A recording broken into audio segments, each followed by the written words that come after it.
Tong ini, tong jalan ini mau dipalang tapi Oh iya. tidur ini dia Tong habis pulang mengajar, Pak Guru di atas, ini bukan. Guru amat. Aman, Aduh, aman. anak murid jadi. Sip, aman. Guru hormat ya. Hari ya? Iya. Siap Bapak Guru. Bapak Guru tidak marah toh? Ah tidak, sip. Siap Bapak Guru.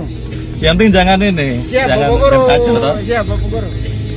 Viral detik-detik guru di Papua dipalak orang mabuk, pelaku berujung minta maaf. Beredar di media sosial sebuah video yang memperlihatkan seorang guru yang dipalak rombongan pria yang diduga mabuk di Papua. Namun karena profesinya, guru yang tidak diketahui identitasnya ini aman dan terhindar dari aksi pemalakan. Bahkan pria yang mabuk di pinggir jalan itu sampai meminta maaf karena sudah mengganggu perjalanannya. Momen tersebut viral dan membuat banyak warganet yang terenyuh. Dalam video yang diunggah oleh pemilik akun TikTok, Andriawan25091, tampak sekelompok pria yang diduga mabuk berkumpul di pinggir jalan.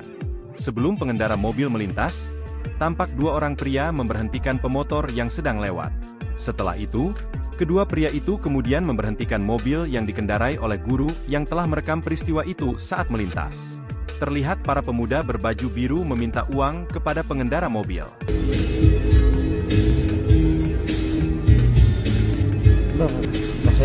Ya? Tidak marah toh? Tidak. Kata bos, aduh. Aman. Tong sama-sama tuh. Tong ini, tong jalan ini mau dipalang tapi Oh iya. tidur ini dia Tong habis pulang mengajar, Pak Guru di atas, ini bukan. Guru amat. Aman, Aduh, aman. anak murid jadi. Sip, aman. Guru hormat ya. Hari ya? Iya. Siap Bapak Guru. Bapak Guru tidak marah toh? Ah tidak, sip. Siap Bapak Guru. Yang penting jangan ini. Siap Jangan Bapak Guru. kacau, toh. Siap Bapak Guru. Namun ia dikejutkan dengan jawaban sang pengemudi. Pengemudi mobil mengaku bahwa dirinya berprofesi sebagai guru dan baru pulang dari mengajar. Mendengar pengakuan itu, pria itu lalu luluh dan tidak jadi meminta uang kepada pengemudi mobil. Lalu pria itu memberikan apresiasi kepada pengemudi mobil yang berprofesi sebagai guru itu. Lantaran tidak mempunyai uang, ia lantas berkata jujur kepada pria yang akan memalaknya itu. Lantas karena tahu pekerjaan orang yang dipalaknya merupakan seorang guru, pria mabuk tersebut langsung mengizinkannya untuk lewat.